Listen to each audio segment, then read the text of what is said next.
You want to start some seeds. It sounds really simple, and maybe it is for you, but I made a ton of mistakes when I very first started growing seeds, and today I'm here to show you all the things I did wrong, so hopefully you won't make the same mistakes. Let's go. My name is Natalie. I'm here with Illustrator's Garden, where I share lots of tips and fun inspiration and growing advice. I garden in Utah Zone 7A. It's really hot and dry here, and I love it. It's different. I kind of grew up on the East Coast, but this is where I am now, and it's been amazing. So seeds, you run to the store, you buy some seeds, you're like, great, these are from the dollar store, but I also have a bunch of wonderful burpee varieties as well. This one is called Paris Island COS. I don't know what the COS stands for, but this is actually an American seed finest quality brand. They were 4 for $1. These did excellent for me last year. I grew them in my garden and they did awesome. But what you need to look at is the days to harvest on the back, because that's going to tell you how long this seed needs to grow until you can start harvesting it. Now these seeds here in front of me, I actually started these. So what I want to show you how to do is to go from this to this. There's a huge difference. These seeds were all started on the exact same day. Let's show you this one because this one looks even worse. Now there's some key differences here. Starting off with my favorite new seed starting method, which is soil blocking. So I'm going to move this little tray. We'll come back to it and talk about soil blocking. Now there's different things that you can buy, like this fun soil blocker. The soil blocker I love. I've been moving toward less plastic in my gardening. I am not plastic free by any means at all. But this has been really great and it's super fun to use. What I like about this is it makes these little 2-inch, we call them forbidden cupcakes here on YouTube. I love that. So a soil blocker, I'm gonna show you basically how you use this. Now the other thing I like to make my soil blocks in are these Silly Seedlings trays. Now this is a stainless steel 1020 tray. I got some of these from Silly Seedlings to try out as an ambassador, and I love them so much I ordered some more because they are amazing. They're so sturdy. I don't think you can even tell. It has a rolled edge, and that makes it really sturdy for holding. I can even hold big plants in this. Let me show you a couple I have right here. So these are some large plants, and you can see that this is really nice and sturdy, so it's easy for me to move them around. And I love them for bottom watering, and we'll get into that in a minute too. So soil blocking. The first thing you need to do when you're starting seeds is pick what you're going to start them in. You can use plastic trays. I also have these wonderful silicone trays. Like I said, I'm kind of switching over to less plasticky. These are amazing. I love them so much. They come in different sizes. They come in a bunch of fun colors. These are Silly Seedlings as well, and you can actually get these at Target now, which is amazing. And they sent me, I haven't even tried these ones out yet. I'm excited to try these too. This is kind of a bigger size. So the first thing when you're starting seeds, you need to decide, are you gonna soil block, or are you gonna do this? There's also a mini blocker that you can buy. I don't really use this. To be honest, I had it all packed up and I was gonna return it, and I kind of wish I did. But if you're very limited in space, maybe this will be great for you. You'll want to get the ones that comes with these little blocks, and you stick these inside the soil blocker, and then it makes it the exact same size as this. So you can just take those little chunks, those little plugs, and stick them into your soil blocking cubes. Let me show you what I'm talking about. I'm not going to use that one today, so I'm going to put these little, I don't even know what these are called, these little fancy things to my soil blocker. It makes a tiny little divot for the seed to go into. You don't always even need to use these, but I like to use them because they kind of keep my seeds from washing away. Now, this is another problem that I know a lot of people have had. If you have a seed that says it needs light to germinate or it needs to go on top of the soil, obviously don't use these. The next thing you need to think about is your mix. I have used seed starting mix. The nice thing about seed starting mix is it doesn't have any fertilizer in it, so it's not going to burn your plants, which is kind of a problem. It can be a problem with the one I'm using today. I'm using Miracle-Gro Moisture Control because, like I said, it's really dry. I also keep this room super duper warm in the wintertime because I sit and draw and I get really cold. And so it tends to dry out my seedlings much, much faster. So I like this a little better than a seed starting mix. If you live in a humid place, you probably don't need to do that. So the Miracle Grow Moisture Control Soil is what I'm using today. It actually holds pretty well. If there's big chunks in there, you can kind of pull them out. I don't usually have a huge problem with that, but every now and then I do. So something that I see a lot of people do, which is great for them, it doesn't work well for me, is to put this dry into whatever. You actually can't do it dry with a soil blocker. You have to get it wet before, which might be another reason why I really like soil blocking. So you're gonna add a little bit of water at a time. We don't want too much, because if you get too much, you actually need to put a little more soil back in there, because it will just be a hot mess and it won't come out of the soil blocker very well. So what you want is it to hold into a ball once you squeeze it. And this looks just about perfect. So we'll stick on my other glove. I like these zinc tins from Walmart to hold my soil. This, I think it's a beverage holder. It's made to hold ice and drinks, but works great for me inside doing this. And you want something somewhere that you can press, because you want the soil box to be pretty compacted down into there. I actually have a little stool here so I can get up a little bit higher. And sometimes that makes it easier for me to do. And then I like to run my hand across the bottom. This cube is totally empty. So we're just gonna fill that up. I wanna make sure that one's not full all the way. Nice and full. Okay, those other ones feel great. I'm just gonna run my hand across the bottom. And then you take it into your tray and you wanna depress the top at the same time as lifting everything out. And it will make these great little cubes. I don't like to pick them up when they don't have things rooted in them, and I'm gonna pick one up anyway, but it's probably gonna crumble. So this is the cute little soil block, and it has the perfect little divot in the top for my lettuces. Now I would just go through and finish making the whole tray. There's some pros and cons to this. When you have soil blocks, it's a little bit harder. Things will germinate at different rates. So some of your seeds will take 7 to 10 days, some will take 2 weeks, some will take 3 days. I've had things germinate in 1 day, which is amazing. If you're doing it in these, the nice thing is you can take them out as they're germinating and put them in a different tray or in a different area. That might not make sense to you yet, but we will get to that. One more thing I want to tell you about the seed blocker is the nice thing about these, if you're taking this to go plant it in your garden, the air is actually going to prune the roots of the plants for you. It's called air pruning. And air pruning is just going to make it so that those roots will just stop growing, or in my house, they just kind of start growing into the other cubes. There's just enough distance between the cubes that it usually stops them from growing. But when you're using something like this, it's not going to air prune, and when you're pulling them out, sometimes it can disturb the roots. Honestly, I haven't had big problems with these. This one actually has a slit in the corners to keep them from circling the roots in the bottom. It'll start air pruning them at the corners so they don't just spiral and spiral and spiral and get root bound, which is amazing. So that's another reason that I love soil blocking, particularly.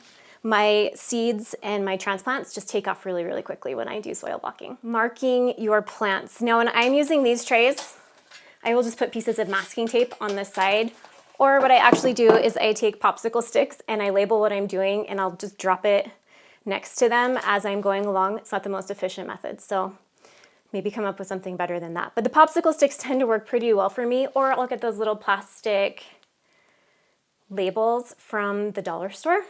Again, I'm trying to use less plastic, so I like the popsicle sticks better. The other thing that's really great about using this stainless steel tray is that it is perfect for bottom watering. So what that means is when the tray is under your grow lights, you can take your watering can and put the water into a corner and then just kind of let it rock around. I'm just gonna show you on here. When you're doing soil blocks, I really like the sturdiness of this tray. So you can just let that soil absorb the water through the base. That will help with pest problems like fungus gnats. It will keep them from getting as bad. You're still probably going to have some, but maybe you'll get lucky and you won't have any at all. It just lets you water from the bottom. That also helps your roots reach down to the bottom and soak up the water and nutrients they need. Now I have this lovely little turkey baster, and the turkey baster, after I've soaked everything, or maybe I put a little too much water in there, I can just use a turkey baster to pull the rest of the water out of my seed starting trays. I love the turkey baster with gardening. I use it a shockingly large amount. And a baster is like maybe $3. They're so inexpensive. And I'll put links to everything below so that you can find them. I think I might even have a promo code for Silly Seedlings. I will double check and make sure it's still active, but if it is, I'll put it below as well. I want to talk about temperature again for just a minute, and I've been keeping this poor little sad seedling down here under my grow lights. Can you see that this guy has actually, this is called bolting. So I keep it so warm in here. This is some baby bok choy that it started growing, and then I've been keeping it so warm that it actually bolted. So it got bitter and took off and thought that it was the end of the spring cool weather, and it wanted to complete its life cycle by having a flower and flowering and making seeds. You can see little seed pods on here. And this is bad. Like, you don't want to have your room be the wrong temperature. So I actually have a grow light set up in the other room for my cool weather seedlings, because that room is about 10 or 15 degrees cooler than this room. And so my lettuces and my cool season crops and flowers like that room much, much better. So that is where I've been growing the lettuces that I showed you at the beginning of the video. So keep that in mind. If your vegetables are flowering when you don't want them to be flowering, they might be getting too warm. Now, once you make your seed blocks, you're going to want to put, once you make your seed blocks, you want to plant 2 or 3 seeds per hole. I'm going to go ahead and plant these. Some people like to use a chopstick or a toothpick dipped in water to pick up their seeds. And if I was planting more than these 4 little cubes, I would definitely be doing that as well. What this does is just ensures that you get at least 1 plant per cube. So once they start growing, you're actually going to either prick out or pull one of the seedlings and plant it somewhere else, or you just cut it off. I can't do that, so I make my daughter do it because I can't do it. If you don't do it, it will stunt the growth and make it harder for your plants because they'll be competing in that cube for the nutrients and energy that they need. So you really do only want to keep 1. I put a little bit of soil on the top, or just take my finger and close those in. Lighting. Lighting is key for growing your plants. Now, I have a bunch of different kinds of lights. You don't have to buy specifically grow lights. I actually did just buy some grow lights because I want to try them out, because most of mine are not real grow lights. So I just barely ordered these to give them a try. I would love to do a video review, but let me show you how tiny these are. Look how tiny that is. I'm kind of klutzy, just throwing that out there. And so my other lights are T8 fluorescent bulbs and a shop light. So if you have some shop lights and T8 bulbs, you can use those. That's what I've used for probably over a decade on growing. This is a T5 LED grow light. They come in different colors. It says it's full spectrum. This is pretty cool. Now I plugged this in and turned it on. My outlets are kind of maxed out in this room. I have a million things plugged in at all times. But let me see if I can find one and show it to you. Just unplug something. Here we go. Look at that. Okay, so these are nice and strong. I was actually thinking of sticking a few on here. Wouldn't that be so great? These are grow lights too, but they're like grow lights for houseplants. They're not grow lights for seedlings. Now, when you're using a grow light for a seedling, what I see most people do wrong is they don't have them close enough down to their seedlings, or they don't have them running the right amount of time. Or They don't run them during the day and they run them all night. So make sure you're running them during the day, and then your seedlings need some time at night. I'm debating because I've heard people say you can run them every day until they kind of pop open and start growing, but I've never tried that. The max I've ever had my grow lights on is 16 hours a day. So I'll have them on for 16 hours, off for 8, on for 16, off for 8, and I do it during daylight hours so that they can rest at night, I guess. I don't know. Seems like it makes sense to me to kind of mimic Mother Nature. Keep these. Now mine are all on chains, and so I can raise and lower them as my plants are growing. As you can see, some of my plants are really tall and need the grow lights quite a bit higher than my other plants. So I kind of have different little stations. But if you have them on chains, they're really easy to raise and lower. Now this doesn't have a little loop for a chain, so I haven't figured these out quite yet. But I know that they have magnets and a bunch of different ways that you can attach them to things. They actually have clips with a little hole in it, so you can attach a chain to that. But make sure if your seedlings are stretching. Now stretching is when you have a really long space between the soil line and your first set of cotyledon leaves. That's the embryo of the plant that's coming out. If you have a long stem there, you might not have your lights close enough to your seedlings. I keep mine very close. So stretching kind of looks like this, except this is flowering, so we know this is bolting, not stretching. There's a difference. So bolting starts when it's too warm. Stretching starts when your lights are too far away. So I actually keep mine really, really close. Now, if you feel like it's frying your plants, you can start raising them a little bit. If you notice that your leaves are kind of looking burned or crispy, you can move it up a little bit. But I've never had that problem, and I keep mine pretty close. The other nice thing about this set of lights, and actually the selling point for me, was they have these little connectors, and so you can connect them end to end. And also the klutz-proof factor was probably the biggest selling point to me. So you can connect them end to end and have them on, you know, a couple of them on the same shelf, or you can do them, you know, stagger them and stack them up, which is great. I have another thing coming in the mail today that I really want to set up and show you. So let me know if you want to see that, because I think that will be kind of fun too. I was just looking at a, you know, under $100 seed starting station.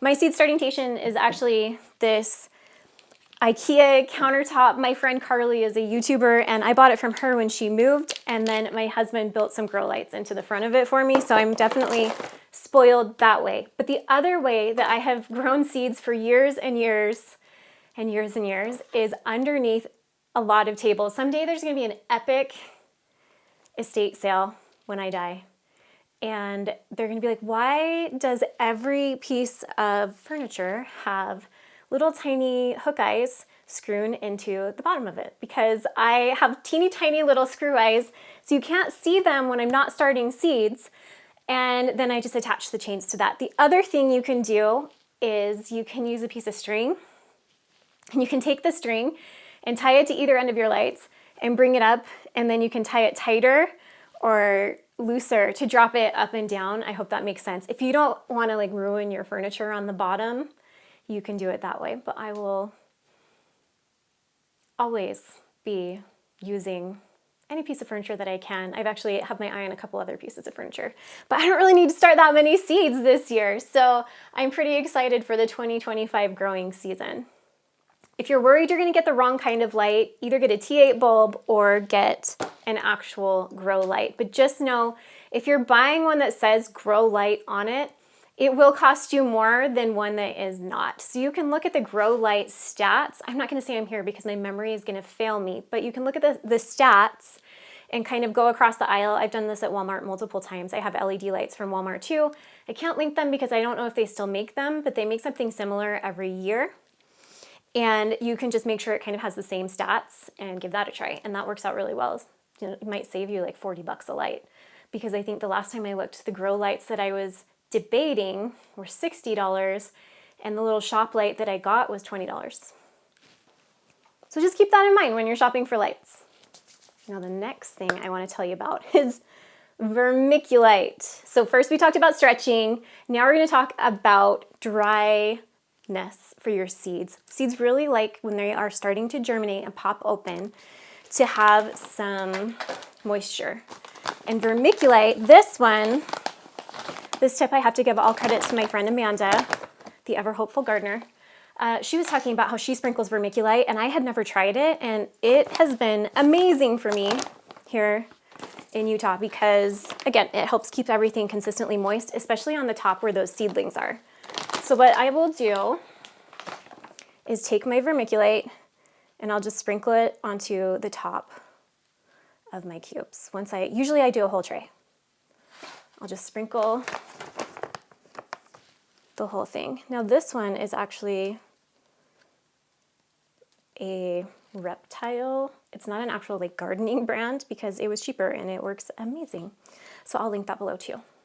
So if you have reptiles, maybe frogs, and you have vermiculite already, just use some of that, give that a try. Once the vermiculite's on, I have another tip, and this tip helps keep the fungus away. So if you've had problems with your seedlings growing green algae or fungus on the top, which I always seem to have, kind of counterintuitive because again, it's dry here, you can take cinnamon. So this is just dollar store cinnamon and sprinkle it. Actually, I buy cinnamon in like gigantic quantities. So it's probably not even dollar store cinnamon. It's probably like Costco or Sam's Club, and sprinkle it over the top. Now the other benefit of this is it smells amazing, and it makes this is my art studio. It makes it smell like a bakery. It smells so good. It is my favorite when I am starting seeds because it just smells like cinnamon and soil. And those are apparently two of my favorite smells. All right. So now the cinnamon is going to help. It's going to help with some of the pest problems that you might encounter as well. And it's also going to help with that green fungus algae situation that you also don't want when you are trying to grow seedlings. We're going back to temperature for a second. So the other thing you need to think about when you are starting seedlings, some seedlings need a little bit more heat to pop open. Now, obviously, I've already mentioned that I keep this room really warm, so I don't even need to put my seed mat out anymore this time of year because I'm sitting here keeping it nice and toasty warm. So I don't use my seed mat right now. I just have one seed mat. I don't have 4, even though I have space to do a whole bunch of 10, 20 trays at one time.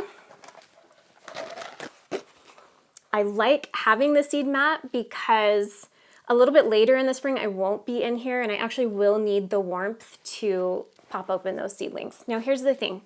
You're gonna use the seed mat just until they pop open and come above the soil. As soon as you see them sprout, take them off the heat mat. The other thing you're gonna stop doing as soon as they pop open and sprout is you're gonna take the dome off the top. The other thing you need to know is that some seedlings do not require heat, and actually some don't like heat. Spinach, for example, did not even pop up. It did not like my heat tray. It did not like my heat mat. And I have done way better. I don't even start that from seed indoors. I just straight outside, only outside, directly into the bed. Lettuce also does really well for me that way, but it's fun. I mean, I'm cooped up inside. So what else am I gonna do except grow lettuce indoors?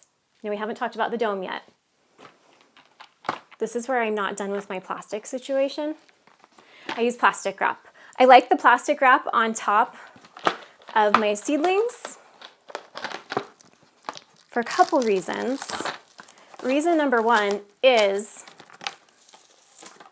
I can actually see through the plastic wrap when it's right on top of the soil, and I can see the day they germinate, I can see little green spots, and I'll know immediately. I'm gonna put this on top so you can see it's gonna start trapping in the warmth and the moisture, and it's gonna get just a little bit cloudy from the humidity. So it's just making a little humidity dome on top of our blocks. Now, normally I do the entire tray instead of just 4 blocks at a time. So I'll do the entire tray. And again, I let it touch the soil. If I have things in my tray that I know are gonna germinate at different times, I'll just cut my saran wrap into little pieces and cover the ones that haven't germinated yet, or I'll just fold it up and stick it on those, and it's worked fine. The other thing you can do, I just moved my whole camera situation so I can get these out to show you. They're hidden behind my camera. I keep these little Jiffy trays, lids. You can start everything in Jiffy trays too, and I have done that for many, many years. And these work just fine to place on top of your seedlings and just kind of trap that humidity down in there. This will give you enough space that you can kind of check on them. You can see them, but you can't see them quite as well as just the saran wrap, which is why I prefer the saran wrap method. But here's the thing that I did not know when I started seedlings for the first time about the dome. They don't come with instructions, and they don't tell you that as soon as things start germinating, you need to prop it open. Now when I see my very first seeds start coming up, I'll actually tip it like this, and it makes tiny little angles where the air can enter here and here, just to give it a little bit of circulation. If you don't have any circulation on your seedlings, they're going to start rotting, or they might get something called dampening off, which is supposedly toxic, which it is. But I have had some seedlings come back. They say they can't come back from that. I have had a few, so maybe it wasn't really dampening off. Looked exactly like dampening off. I will put an illustration here so you can see. But dampening off is something you really want to avoid, and I think it's one of the things that kills most people's seedlings and they don't even know. So dampening off is when your seedling starts growing and then it gets really skinny like a piece of hair, and it just flops open. Not flops open, it flops over. So it starts growing up, it shrinks down because the fungus or whatever dampening off is starts to decrease that stem, and it flops over, and then it just rots and dies. So you really want to avoid that as much as possible, and the way we avoid that is by putting a little bit of airflow with your seedlings. So the way I do it is I cut the saran wrap, and I'll just keep the ones that haven't popped up yet, and as soon as they pop up, I take it off. So if you have a tray like this, I've even taken a pencil and propped this up on one side or the other side or this side, depends on which side is germinating faster than the other. As soon as they're kind of where you want, or I only leave it on a couple of days, I take this off. Again, that's why I do the saran wrap instead of the lid, because the saran wrap gives me more flexibility with my moisture control retention. Now, the other thing you can do if you start noticing mold or fungus on your seedlings is you can take a bottle of water and hydrogen peroxide. I do maybe this much hydrogen peroxide. I think it's a 3% solution to this much water. You can always do less than what you think you need and add a little bit more later if you need to. And you can spray them down, and that will actually help with any fungus and mold problems if you start seeing white mold on top or green fungus. That's worked really well for me. Even if I've seen dampening off, that's actually how I've had things come back from dampening off. I don't know, someone fact check me on that, because I'm just telling you what I've observed. So a little bit of hydrogen peroxide has been okay, and it hasn't been a problem. Airflow. We need to talk about it. This is my favorite fan. I did not think I would grow up and have a favorite fan, and my kids keep stealing it. But this fan, so this is an oscillating fan, so it goes back and forth. This was $17 at Walmart 3 years ago, so don't quote me on the price. But the oscillating fan is great, and you actually want not a smart fan, or maybe you want a super smart fan, or you want a really dumb fan. You don't want like a medium smart fan. That will be bad, because I set this on a Christmas timer, and I have it during the day come on and oscillate maybe 5 times during the day for just a half hour a time, whatever my timer is, just a couple times. What you want is you want this to keep the airflow around your plants, and you also want them to bend in the wind, the fake wind that we're creating, because that will create a stronger stem. So I've actually also seen people just come in and touch their seedlings. So you actually want them to sway just a little bit like they're naturally outside, because that will make a stronger, sturdier stem. So make sure that you have some kind of ventilation going on wherever you're growing your plants. I set this one up, I don't know, maybe a foot or 2 away from mine. And again, I have it set to oscillate. I have this other little fan, and this one is super, super cute, but it goes all day long. There's just an on and off switch, and it doesn't have the buttons. The buttons are key. That's actually what you want to look for if you're trying to buy this fan. You want the buttons, and that they'll stay down even after your timer clicks on and off, because I did have a different fan. I had a couple way cuter fans that they were great and they worked awesome until my timer clicked off and then clicked off and then clicked back on again, and it had undone the button. So keep that in mind. And while we're talking about problems and dampening off, you want to make sure that all of your supplies are very clean. I use soap and water. You can use bleach. These things are great because you can actually stick them in your dishwasher. My husband thought I was crazy. When he came in, he opened the dishwasher. He's like, what is going on here? Because I just had like the whole top rack with all of my seed starting things, but they wash up great. And I like the convenience because I did not love scrubbing seed starting trays, even soaking them all in the sink. It was kind of a pain. So this has worked out awesome for me as far as keeping things really clean. That's been a great way to do it. Feeding your seedlings is another problem I have seen. And you'll want to feed them with, this is actually a foliar spray. So this is a leaf spray. So as soon as your seed pops up, the first 2 leaves are going to be the cotyledons, which are not the true set of leaves of your plant. So the second set that comes up will actually be the true set of leaves of your plants. As soon as you see the true leaves on your plant, you can start feeding it with something. Now, what I use, I will link below. This is a product called Super Thrive. I love it because you can water it down. It comes in a concentrate, so it doesn't take up a lot of space. I like to keep things kind of packed in here, and space is at a premium. So I like that it comes in a concentrate. You just put however much it says in here for seedlings. It says right on the back of the container. And then I will start foliar spraying to my leaves as soon as I see that second set. But don't forget to feed them, especially if you are using a seed starting mix.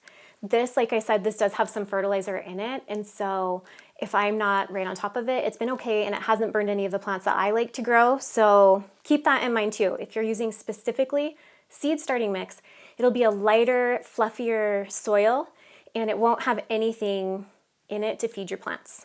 So you do want to start feeding them. The other thing I like about the concentrate is I will do this in a spray, and I'll also do a couple drops in here and start bottom watering if I don't feel like spraying, because it doesn't smell the most amazing. It's kind of a weird smell, maybe fishy smell. It's not a fish fertilizer necessarily, but it probably has some fish fertilizer in it. So I don't love the smell of the Super Thrive, but I love how it works, so I keep using it. I'll just mix, this takes 3 drops of Super Thrive, so I'll just do this, I'll pour it in the bottom. There's one other thing that you might have a problem with on your plants, and that might be an iron deficiency. So these leaves, actually you can see that they are sort of yellow with a green vein.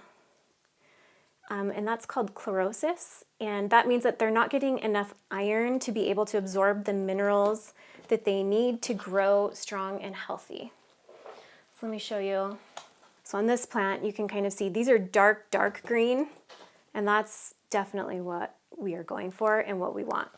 Now, if that becomes a problem on some of your seedlings, and it always is on mine, for whatever reason, I will use an EDDHA iron, chelated iron.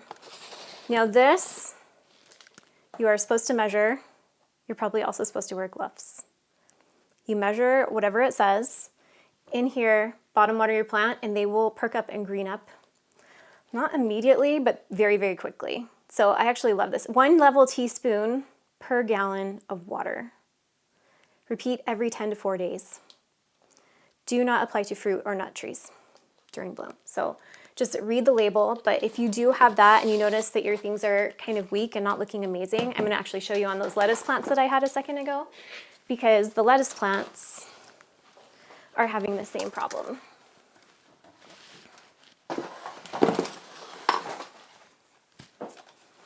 You can really clearly see the difference between these two, and you can really see the difference on why these little guys have stalled out versus this one. It's just very yellow, it's not very deep dark green, and that's not what we want. So these guys are gonna be getting an iron treatment, and that will help them take off and start growing much better and much faster.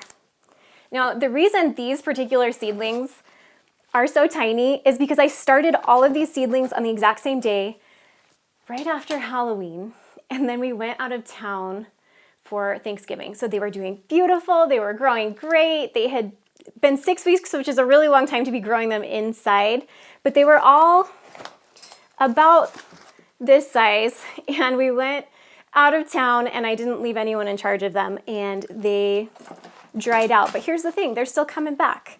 I didn't pot these up quite as soon as I potted up the other lettuce. You can stagger your planting schedule. So if you have a family of 6 like I do, or a family of 2, or a family of 1, you can plant every 2 weeks or every week. You can just figure out how many heads of lettuce to use every week and then start that many heads of lettuce each week and kind of stagger out your season of plants. This got potted up into a much deeper container so much sooner. I just did these 2 days ago. And this one I did maybe, I'm not gonna venture a guess. I don't know how long ago I did this, but long enough that it got nice and big and beautiful and I treated it with iron. And so this one's ready to be eaten and enjoyed by my family. I'm hoping it's not bitter because it was grown in this really nice, warm room, but she's a gem. She's just pretty. I just kind of want to keep her in here as like a houseplant, but we will be eating it soon. Oh, and one more thing I forgot to tell you about the silly seedlings is the great thing about labeling these, if you have dry erase markers, you can just write on the sides. So you could start different things in each one and put them in your trays and then still know what they are, which that's been a game changer for me as well, because like I said, I'm not crazy organized, but I don't tend to grow a huge variety of all different kinds of plants. I kind of know what I like and I know what they look like. The hardest thing is when I'm growing tomato plants and they have really similarly shaped leaves. I think tomatoes are the one thing, unfortunately for my kids, where they grow really well for me and I love growing them. But I do grow a lot of different varieties of tomatoes, and so that's when I try to label just a little bit better than anything else.